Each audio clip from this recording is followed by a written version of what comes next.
Good evening, everybody, and welcome to Metropol TV, the first 24-hour business news channel here in Kenya and East Africa. My name is Ali Khan Sachu. I'm the host of The Smart Investor. We got a great show today. We've got a guest in the second half, Jared Osoro from the Kenya Bankers Association. He's going to take us a whiz through from what's happening in the US Fed to what's happening in Africa and Sudan and Algeria, all the way to Kenya. I look forward to engaging with him in the second half. So please hang on and watch the show, and please give us some feedback if you've got anything that's uppermost on your mind. Let me start with something I spoke about yesterday, but just to repeat it. Yesterday, Scan Group shares rose 71.37%. That is the biggest move by any share at the Nairobi Securities Exchange for more than 12 years. It's really remarkable. Had you bought 1 million shillings of Scan Group shares the day before that announcement, the next day they were worth 1.71 million shillings. You don't see returns like that anywhere in the world. It really is something noteworthy and remarkable, and Mr. Thakra needs to be commended on pulling this rabbit out of the hat. It really was an exciting, unprecedented, once-in-a-decade move, and we should commend him for that, because he really pulled everything out. The 3 shilling special dividend was the catalyst for that tremendous price move. Staying with Kenya, the Kenya Airports Authority have revalued 11,000 acres that they have in Nairobi, and the valuation of that land is 1 trillion shillings, $9.9 billion. It was in the balance sheet for less than $1 million because it had not been revalued for very, very many years. And Kenya Airports Authority's CEO said, we'll have a different balance sheet. We can go to the banks and ask for completely different financing because we'll have so much value. What he means is, given the amount of value in the land, they can borrow more cheaply. They are a very strong credit. It's interesting that they're making these announcements in the last few days, obviously seeking to push back or about this KAA joint merger, or whatever you want to characterize it as. We still have seen a little bit of pushback on that. I haven't heard much news for the last week on that proposal. The agency's revenue, this is Kenya Airports Authority's revenue, was 15.9 billion shillings in the 12 months until June 2017. And 80% of that revenue is generated out of Jomo Kenyatta International Airport, and that really is the jewel in their crown. Moving on, of course, what's happening in Sudan has been unputdownable, watching a revolution unfold in real time, just a few days after what we saw happen in Algeria. But the army, and this was Bashir's vice president who's come, he's representing the military council. And I listened to him yesterday, and he was saying, look, we're going to have 2 years of military council, 2 years of the military being in charge in Sudan. They've been in charge many times before. And as I listened to that, I thought to myself, you've got this all wrong. You have not got 2 years. You've got far less. And the sooner you realize that and look to transfer power to a civilian government, the sooner you do that, the better. 2 years is just not going to happen. He basically imposed a curfew. No one has left the street. Everyone is sitting there. And they're all talking about how this is not acceptable. So clearly, Sudan has not settled down. I think it's going to be very difficult for the Sudanese army to try and do an al-Sisi, i.e. take control and stay in control. They've got to give some horizon to these million people who've been in the streets now for days on end. They refuse to leave. Now, very interesting article in Bloomberg saying that basically if you look at you've got to look at hyperinflation and the currency crisis and saying nobody survives hyperinflation. And this headline is saying currency crisis claims another strong man. And for autocratic leaders seeking lessons from the toppling of Sudanese President Omar al-Bashir, avoiding a currency crisis may be the key to survival. When your currency collapses, prices go higher, people can't afford to buy their basic staples, they become terribly unhappy, and if they feel there's no other option, they go to the street. That's what this article is talking about. One of the root causes of the 75-year-old's downfall was his inability to manage a shortage of foreign exchange that sent inflation soaring and hammered living standards. You can also trace back their problems to, that day in 2011 when South Sudan finally got their freedom. But what happened on that day, they lost practically all of the oil revenues because the oil fields are in the south. They're not in Sudan itself, they're in South Sudan. And with that, they lost 60% of their fiscal revenue. So you can just imagine something like Kenya Revenue Authority announcing that they've collected 60% less than they expected. It would be, as you would probably guess, quite a debacle. So they lost 60% of the fiscal revenue. And then on top of that, problems were compounded. Central bank tried to respond by devaluing the pound almost 40%, but it was too little too late. In the last few weeks, you haven't been able to get a single piece of hard currency. It's not there. There is nothing there at the moment, and that's why on the black market, the Sudanese pound is trading at 75 against the dollar. Inflation is almost 120%. Think of that. That's a huge number. That's hyperinflation. The only country that I think has got higher inflation is, funnily enough, South Sudan, which has got inflation, according to the African Development Bank, of 166%.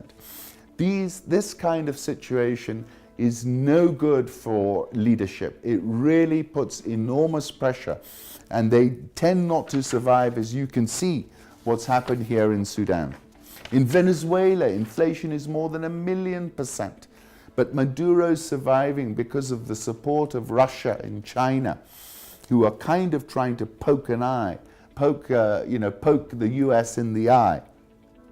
But the bottom line is, no regime can survive hyperinflation. Sooner or later, it pushes you out. And that's why I say sometimes the dollar is a weapon. And when you see the dollar strengthening, you should be worried and concerned, particularly if you've been in power for very many years.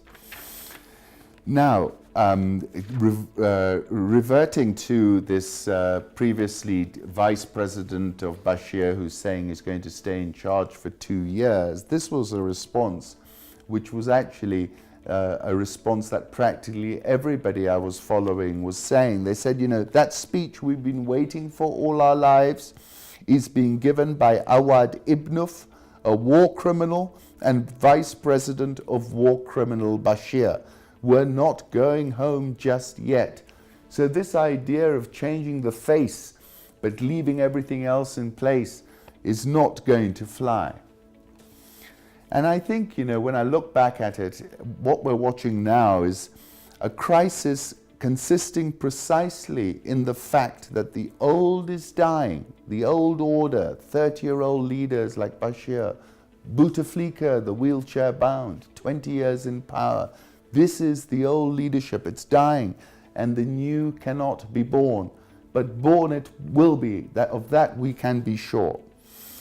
If you look at these photographs of the crowd, you will realize that the site looks like a portal into tomorrow's Sudan. The future are the people there on the street. The past is the leadership that we're watching, trying to hold on. But I don't think this time they're going to manage it, in my opinion. But unseating a dictator is one thing, clearing the mess they leave behind is an entirely different ball game. And I saw this from Girma Muhammad, who says, fragility in South Sudan, volatility of Ethiopia, unease in Eritrea, failed state in Somalia, the whole region could plunge into chaos. That is quite a dystopian perspective. We hope that doesn't happen. That would be a very, very bad outcome. People normally buy gold when they think it's going to be a very, very bad political outcome. It's called protecting yourself against tail risks. Tail risks are a tiny risk, but they are the worst kind, and people tend not to measure them. I'm still so impressed with the women that we've seen stay on the street. Of course, I said, cometh the moment, cometh the woman.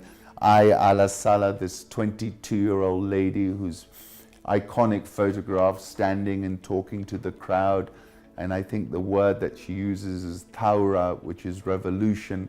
This image is probably the image that has flashed across the world the most in 2019. But what it does, it speaks to how old men are being undone by girl power, particularly in Sudan. Listen to this. This is Patrick Smith, the editor of the Africa Confidential. He said, it has taken 1 million Sudanese, mostly women, to get rid of this regime. They want to know where the rest of the world has been all this time. It is a cultural revolution as much as a political one, and it is being driven by young women. Do you remember that quote I gave you about the street and how the crowd becomes powerful when it is in the street? That quote says, the revolutionary contingent attains its ideal form not in the place of production but in the street, where for a moment it stops being a cog in the technical machine and itself becomes a motor machine of attack. In other words, a producer of speed. And let me take you back to what we've seen here. There have been deaths in Sudan. I don't know what the number is. There were no deaths in Algeria. And what is interesting is this question. Historically, it is the regime that controls all the tools of violence. But my question is this: how many people can you kill? 100? Maybe you get away with that. 1,000? Maybe, but that's going to be tough. 10,000? You can't do it. And that's why what we're watching on the street in Sudan and on the street in Algeria is a unique battle of wits. And so far, the street is winning. It is more powerful than all the guns and anti-riot gear that these guys have. What use is it? Go back to that point. How far can you take it? You can't take it in the age of the smartphone very far. And I like this from somebody called Ricci. They are not strong men. They are fragile to the point of drowning millions of Africans in sorrow. They delivered nothing, their time has come, and they're going. And the question is, who else will go? Because this has a feeling of a Malcolm Gladwell type moment. Do you remember he's written this wonderful book called The Tipping Point? And he says sometimes events spread like viruses. They speed up. It's a little bit like Ebola. That's why whenever you see a number of cases, remember, Ebola can go from 1 to 1,000 to 20,000 to 50,000 in a blink of an eye. And that's what I'm talking about here. Now, let's move on. Let's go. There has been a reprieve for Vodacom Tanzania. The Vodacom Tanzania CEO, who'd been there just a week, has been released after paying 6 billion shillings of compensation in a plea bargain. I haven't worked out exactly what he's meant to have done, but he's coughed up 6 billion. And this speaks to the uncertainty in the Magufuli economy at the moment. People just don't know where they stand. There isn't any policy-making certainty. Going back to those tragic events, Cyclone Idai, which happened over Mozambique and went all the way into Zimbabwe, northern Mozambique, Beira, opposition stronghold, government slow to react by all accounts because it's an opposition stronghold. But you know, you remember those pictures of everything being flooded downtown Beira. It was as if the ocean had just come in. But essentially, the World Bank is saying it's going to cost Mozambique $773 million. Money they don't have right now. It's going to be a very rich country, but they blew a lot of cash with those tuna boats. They bought these boats that they said they were going to go and fish tuna. Those boats never left the harbor, and they basically blew about $2 billion, which got everybody terribly upset with them. But that's, so Mozambique, future is all about gas. It's going to be a Qatar. It's got a lot of gas offshore. And actually, very interestingly, there's been a big transaction. The company that has a big stake in that gas is called Anadarko. And they've just been bought out for $33 billion as of this morning. And their big play is Mozambique. I saw the images of the Pope meeting Salva Kiir and Riek Machar, kissing their feet. And he said, I'm asking you as a brother, stay in peace. And really, when you look back at all that optimism in 2011, they've let themselves down, they've let their country down, they've let their people down. And I hope that they will think of what the Pope has told them and get that country back on course, because it can be a breadbasket, it's got all the resources, and really it has a lot of potential. But they've got to get their act together, Riek Machar and President Salva Kiir, and the Pope's trying to do that. So that's a good intervention. Zimbabwe's economy is poised to contract. That means the economy will become smaller the next year. If it was a $100 economy, it's going to be $98. This is the first contraction in that economy since 2008. President Mnangagwa, who also came in under a similar situation where the military, a kind of military-style coup, really has to get moving, because this economy is now, I feel, at a cliff edge. If he doesn't get a boost of liquidity into the economy, you could see it fall off a cliff. And I think we need to keep a close eye on that.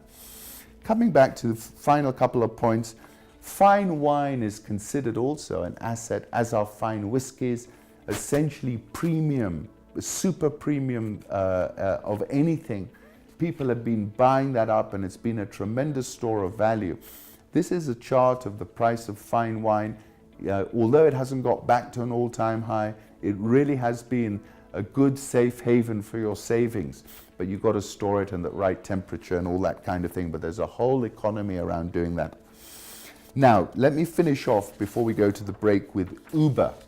Uber, of course, took over Nairobi taxis within 3 months, I think, from the day they arrived. But they're going to make their IPO. The IPO is coming up in the next few days. They've lost $3 billion in the last year. That's their operating loss.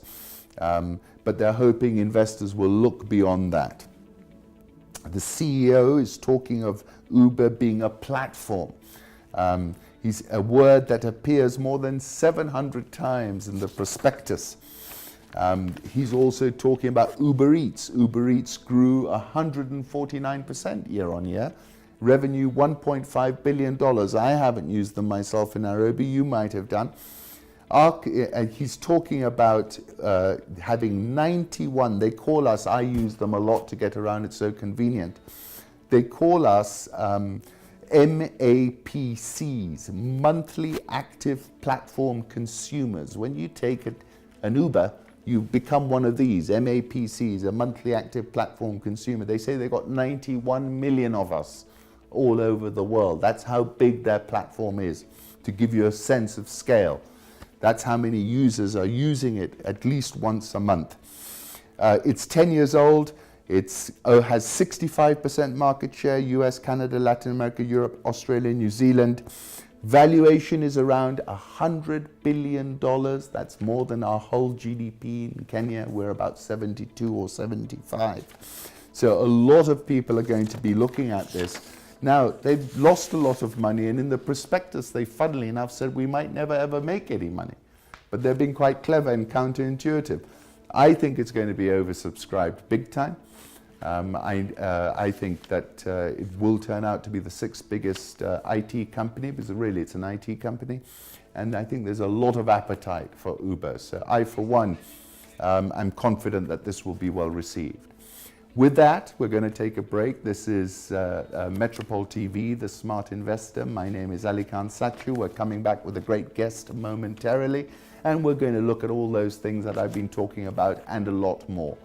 That's Jared Osoro of the Kenya Bankers Association.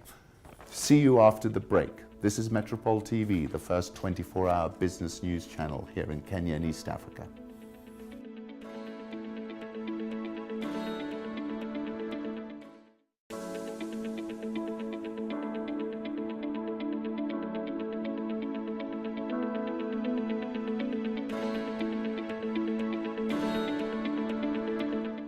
Welcome back, everybody, to Metropol TV, the first 24-hour business news channel here in Kenya and East Africa.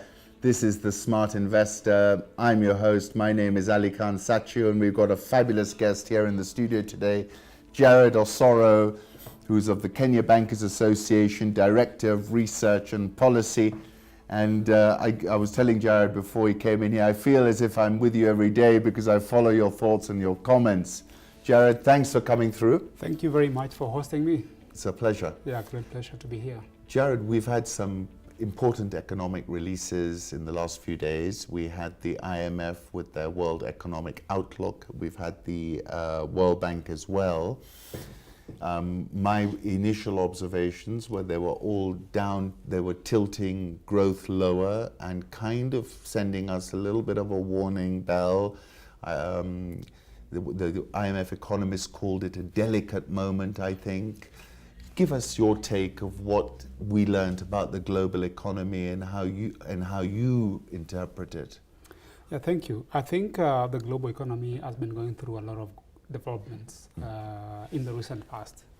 One could have easily seen the downward outlook coming early in the year when the IMF revised its October 2018 outlook downward, on the basis of evidence that was emerging then.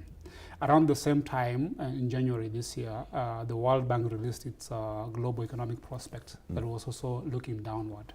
So what we saw this week was a formalization of some of the thoughts in the IMF seminal World Economic Outlook, where now some of those comments like delicate and others were emerging. I think the other comment that also arose out of the release of the World Economic Outlook that point towards a downturn in the global economy. And the most notable one was that it's a synchronized slowdown. Yes. Simply meaning, therefore, that there were instances where the global economy was characterized by some sections looking down and others looking up, and therefore a sense of a balance. What the IMF at some point described as the global economy growing sideways. Now we have what they're calling a synchronized slowdown, meaning that all regions are basically looking down. Is that a function of the fact that we're just a more interconnected global economy, so that you would expect more synchronization, or do you think it's not that? I think being interconnected is one aspect. I think from the point the global economy was growing sideways, as described by the IMF, the emerging markets were doing much better than the developing economies, and that was around the time of the global financial crisis. Now we've seen some adjustments in the emerging markets, particularly China, which was growing very strong on account of huge investments and debt. But now we are seeing the model changing gradually towards more consumption-driven growth. And that's why now I think the synchronization in terms of slowdown has come about. But I think one notable thing is that the downside risks that have really characterized this have affected both sides of the globe. We are talking about the trade war. Yes. That has basically affected both. This is the US-China trade war. And I think now we are seeing a bit of trade tension that is happening between the EU and the US. Yes. With the EU particularly saying that there's unfairness in terms of some of the major products that are going to the EU market being characterized by an element of subsidy from the US. But beyond that, the other developments that I think you need to take into account. Brexit is a mess. Yes. And I you think it's a mess? Brexit is a mess. I mean, it's mind-boggling, Jared. I mean, it is mind-boggling. I don't think that people envisaged that it was going to be like this, because when the referendum vote was for exit, people thought it was going to be an easy, neat process of exiting. But it's emerging that it's not as easy as they thought. One could have imagined that you go to Brussels, you negotiate, and then that is it. But now it's becoming very difficult, both at the EU level and at the UK level. So compounding all those with other developments that have been happening in the emerging markets, particularly in economies such as Turkey, Yes. economies such as Brazil, Argentina, and others, you see how now the global economy is characterized by what they are describing as a delicate situation. Now, that is insofar as the global picture is concerned. Now, you start looking at Africa. Yes. What's the relevance of this to us now? Yeah. You know. Yeah, because increasingly Africa is becoming more integrated with the rest of the world, both from a trade standpoint and also from a financial standpoint. So if the global economy becomes fragile, it simply means therefore that you're not going to have a vibrant trade regime. And if you don't have a vibrant trade regime, then it starts directly to affect you.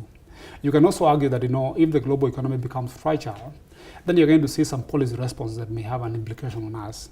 Of course, it's easier to say that the major economies will start pursuing more accommodative policies. And therefore, those accommodative policies, for instance, monetary policy, will make resources start flowing towards emerging markets and the continent. But I think that is not something that is going to be fundamentally change the prospects of our continent. So we have to start looking at the negative sides of what's happening globally. Let me come back to you on this very point. Yeah. One of the consequences of this sort of pivot, previously we were talking QT, now we've kind of thrown that out the window in the last few conversations I've heard. We're seeing that in the US. But what it has done is re-liquefied the frontier market Eurobonds. For example, we've seen a huge rally in Eurobond yields for African issuers. So, for example, the top performing bond markets were actually dollar-denominated African Eurobonds. So that was one of the side effects of what you're talking about. Precisely, and actually that's a very important point you raised, because when you start seeing the emerging markets and developing economies looking more brighter from an investor standpoint, it basically tells you that the developed economies are subject to a lot of soft spots and volatility.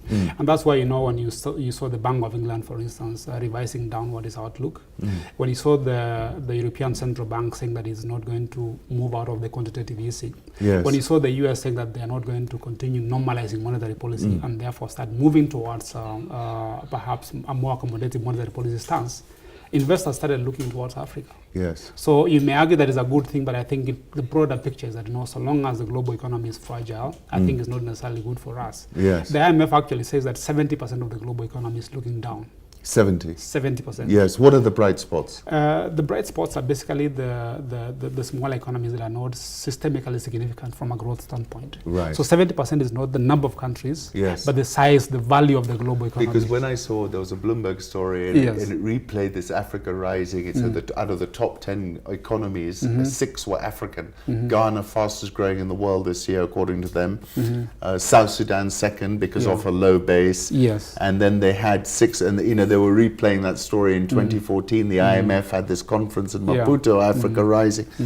But it seemed to me that people have forgotten that story. Yeah, it's good to be positive about some of those good growth numbers, but the reality is that if you're growing fast and you're growing from a very small base, you may not even have a dent in so far as the prospect of the African continent is concerned. Yes. Because the usual drivers of Africa's growth are basically countries that are in problems. Yes, these are the big ones. The big ones. We are talking about Nigeria, we are talking about Angola. And those are really commodity-driven economies. And South Africa, with all its usual challenges of governance and the economy being in a recession and all that. And I think one thing that is worth mentioning is the signals that are being sent from the leading economies from a policy standpoint. And what are the signals? I think one of the signals is that independence of some of the critical institutions in jeopardy. So to tell, let's go to the Fed, because this is, I've never seen anything like this, where you've got a president who is hammering the head of the Federal Reserve in this manner. You've had what a lot of people think are some very left field choices. This was the same president, Jared, and you mentioned it on a tweet, who wanted to make his daughter the head of the World Bank at one point. Yeah, and I joked that perhaps he could have talked about Donald Duck as the president, or even Mickey Mouse. Yes. But the reality is that when you start interfering with the independence of some of those critical institutions, you're actually threatening even the global economy. Because you can imagine the reason why the global economy didn't go into a Great Depression like the one that was experienced in the early 30s, was simply because of the lessons that were learned, and institutions that are very independent, such as the Fed, were basically able to come quickly and offer an injection in form of quantitative easing to ease the slowdown that was happening. Because of that independence, I think we managed to avoid a very bad situation. Now you can imagine that independence being undermined and what signal it actually sends. I actually tweeted recently about an episode that happened in Uganda in the early 70s. Yes, tell our viewers. Essentially, it's a case where a dictatorial regime of Amin raided the Bank of Uganda and forced the governor to do things, and the governor, of course, said he can't. And that was the last time we ever saw the governor. So to me, this is an equivalent of that, because you're raiding the independence of an institution that actually serves a very. So you're saying this is Ugandan-like behavior of the Idi Amin era. Yes, and there's this comedian called Trevor Noah who once was talking about, very funny. Who was basically talking about how America has an equivalent of the first African president, and giving examples on how he actually. So it may appear like a joke, but I think there was a serious point. There was a serious point that was being made there. Can I take you back to, you were talking about the big African economies, South Africa, Nigeria, Angola, for example. And if you look at them, they're all way below per capita GDP. Actually, per capita GDP is in reverse, right? So when people say we're not experiencing growth, our living standards aren't going up, they're telling us what is the reality, are they not? That's the reality on the ground, because if your economy is not growing as fast as your population is growing, then it simply means that your per capita income is not growing as fast. And in an economy that is characterized by a lack of diversification, then that is really a manifestation of inequality. So you have an economy that is skewed towards some specific sectors, and therefore meaning that it is not well balanced and well diversified. And then you have a rate of growth that is not that sufficient. That tells you, therefore, that the inequality is being entrenched. The xenophobic things that you're seeing in South Africa basically they speak to the frustrations that are going on there. It's really unfortunate. Poor politics, I thought. It's poor politics. And I was disappointed with President Ramaphosa, who I've always looked up to, but he didn't make a very aggressive. But I suppose he's trying to also protect the right, protect his politics, but at the same time.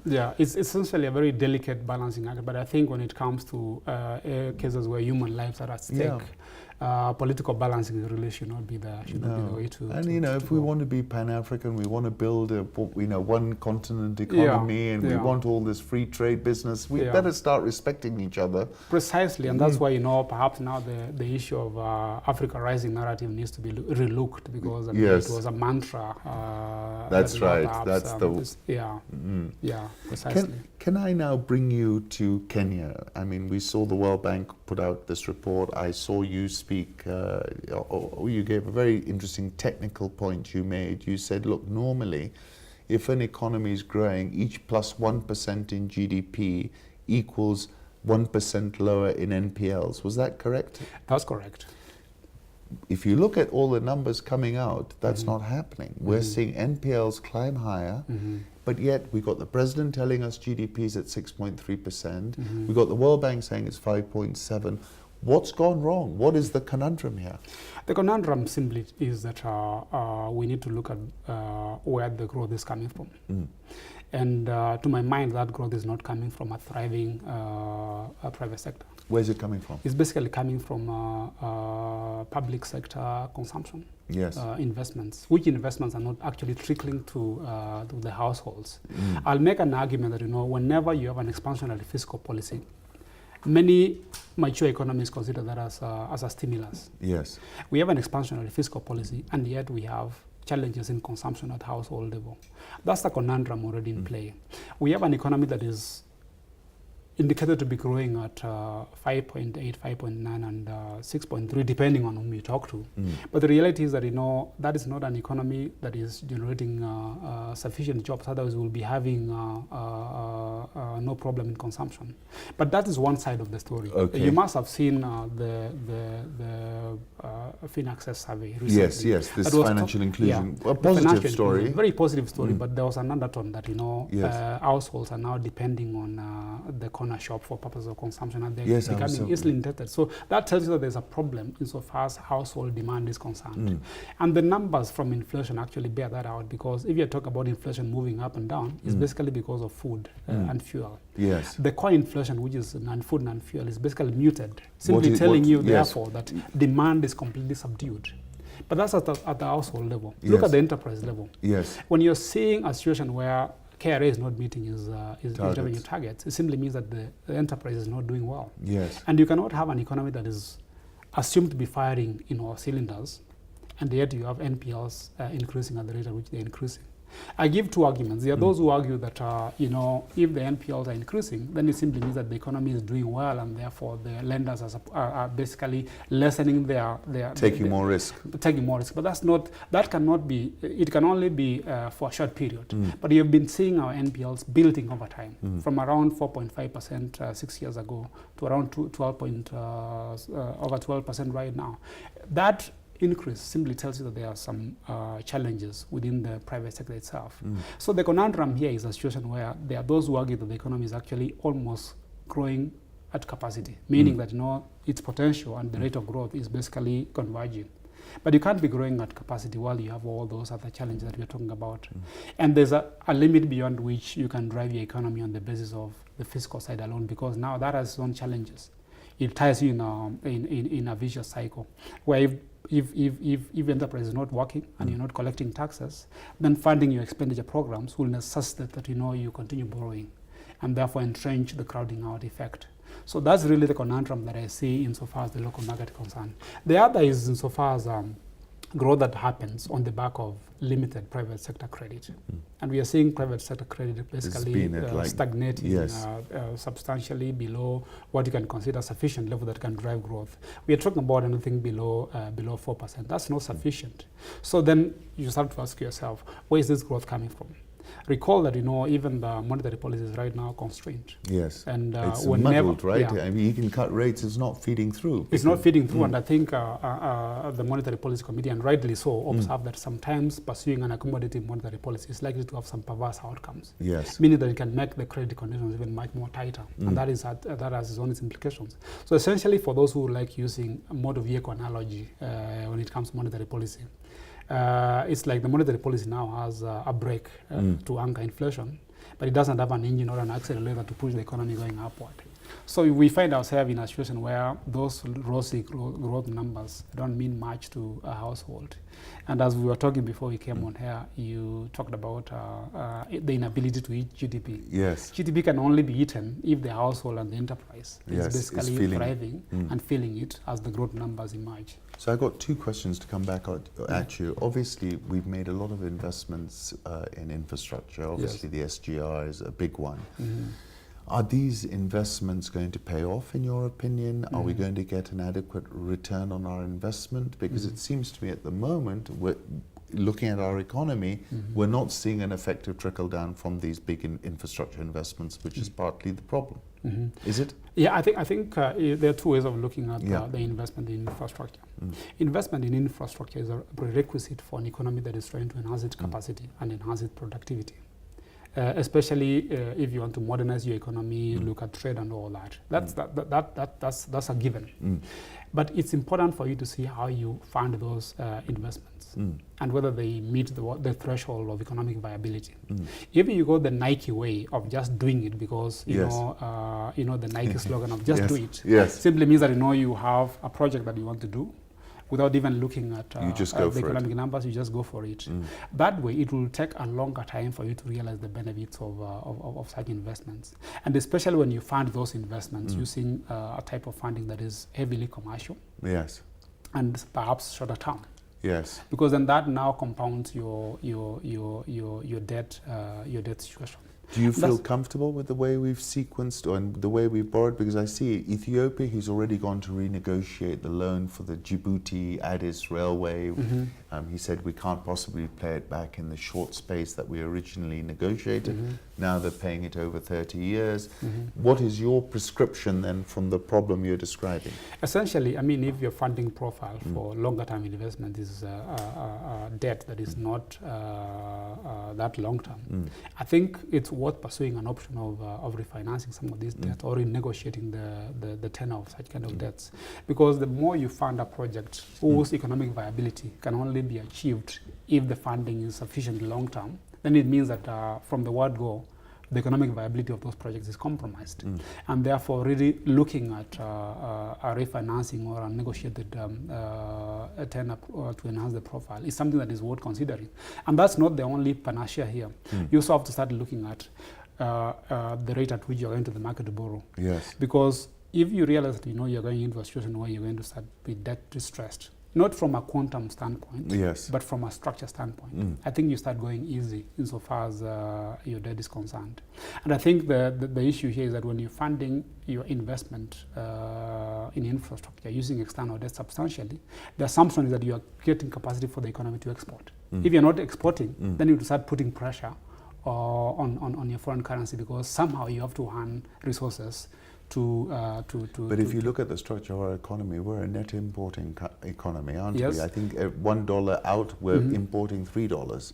That's the king. That's the thing, and that's why some of the criticism that I've seen of the standard gauge is that it's going to be an avenue for imports as opposed to an avenue for exports. And I think what we are seeing right now is even the challenges that business communities are reporting in terms of the economies of using the standard gauge. Well, being compelled to. Yes. So I think that is really some of the things that signal that perhaps we could have redone some of these investments, important as they are, in a slightly different manner. So what do you think about debt to GDP? I saw on that World Bank number, and I'm sure it's a denominator issue, they've actually tapered debt to GDP. Year on year, they were showing it as a percentage flattening off. Is that correct? I think, that's a ratio. Yes, that ratio that's the size of the GDP. If you are very bullish insofar as the growth is concerned, you start to see that tapering. But as I said, I think the debt story is you need to look at it beyond the quantum of debt, because an economy can be debt unsustainable even when that number is coming down because of the internal dynamics of the kind of debt that you're talking about. So others could argue that now that we've gone the fiscal consolidation route, maybe that's one of the remedies of addressing our debt situation. But I think we have to look at it in the context of how does this consolidation come? If consolidation is going to come by simply cutting down on what you're calling infrastructure and capital expenditure, then that may end up to having some negative ramifications on the economy. If you're looking at consolidation that is expenditure leaning, as opposed to one that is basically burning the candle from both ends, looking at the revenue side and looking at the expenditure side, then I think you probably have a problem. But consolidation alone is a challenge, especially if the economy is growing on account of the fiscal regime, as I said earlier. And I think that's why, when you're looking at the fiscal policy in totality, you have to look at the balancing act or the trade-offs. Because first of all, you have to see to what extent fiscal policy can stimulate demand. And I said, perhaps it's not. You have to look at the social side of things, and the safety nets that come with the fiscal regime. And most importantly, again, how it builds into your debt profile. So the trade-offs between those three must be borne in mind without necessarily looking at the end as on what is the level of our fiscal deficit as a proportion of GDP. And that's what many people are looking at. And that's exactly the same point you can argue in terms of our current account. Which is narrowed? It's narrowing, yes, but to me the question is there's a sense of asymmetry on how it narrows. Yes. Because when you're narrowing your current account deficit because you are exporting more, the impact on the domestic economy is better than when you're narrowing your current account because you're importing less. Yes. And I think because we've seen many of the products come to that conclusion, we are probably importing less than we are doing. Yes. And that's why any narrowing that is happening is on account of lesser imports and probably more remittances. And the remittances went off the charts last year. Yes. So, and that's another debate that I think people need to have about these remittances. It's good to simply remittances, but when you see remittances being well above your FDI that you attract in the economy, you probably need to ask yourself a few questions. Are these remittances coming to investments, or they're coming to basically smoothing consumption? And if they're coming to smoothing consumption, then we have to start looking at it more critically, because you can argue that remittances are coming to support our macroeconomic stability, which is the case. But macroeconomic stability is basically not an end in itself. It has to translate into opportunity and investments. So I argue that there is a sense of asymmetry. You don't have to look at whether it's just simply closing. You have to look at it's closing because you're exporting more, or it's closing because you're importing less. And the effect of the domestic economy is fundamentally different. So Jared, now tell me, what is your prescription in the current situation? If you were the man calling the shots, what would you be doing now in order to get this economy into a place where you would be happy? I think one is that I'll have to start thinking critically on how to address the debt issue. Yes. We may look at the formal debt sustainability analysis and it tells us that no, we are okay. But the reality is that we've started seeing signs of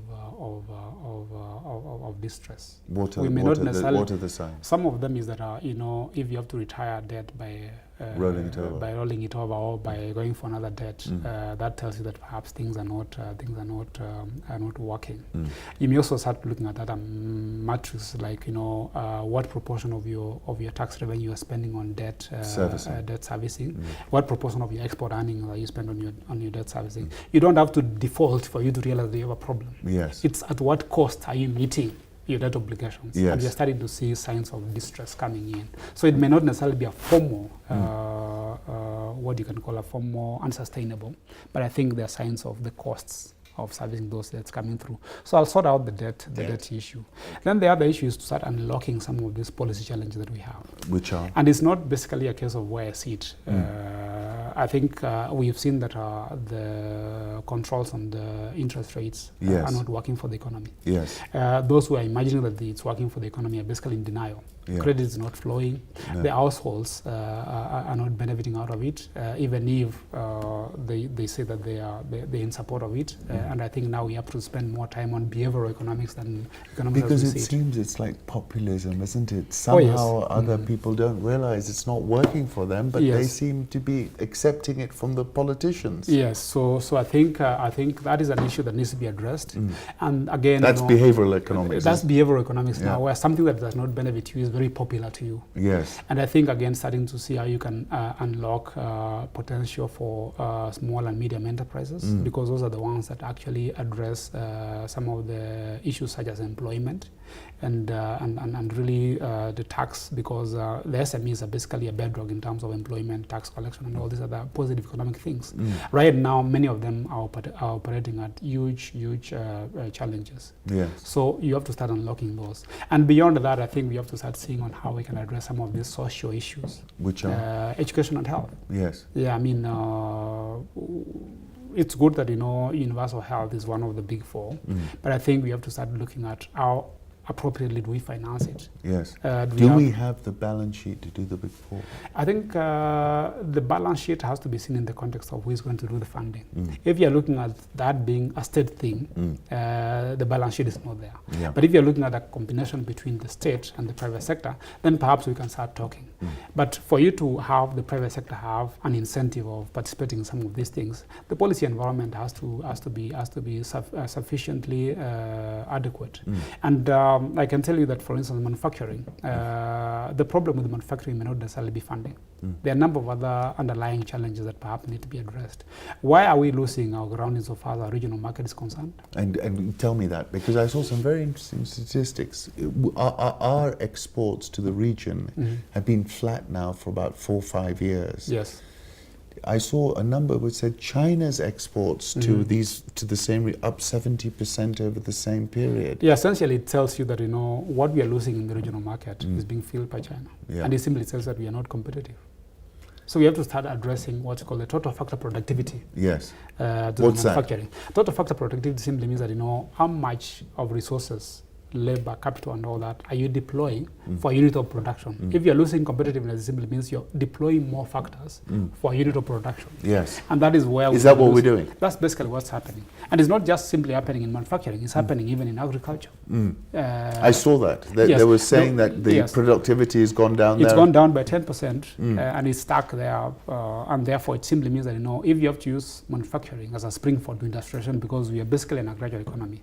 So agri-processing and agri-manufacturing manufacturing is going to be something that is going to propel our economy. Is that forward. a silver bullet in your view? It's not a silver bullet unless we address productivity issues. And productivity issues cut across the board.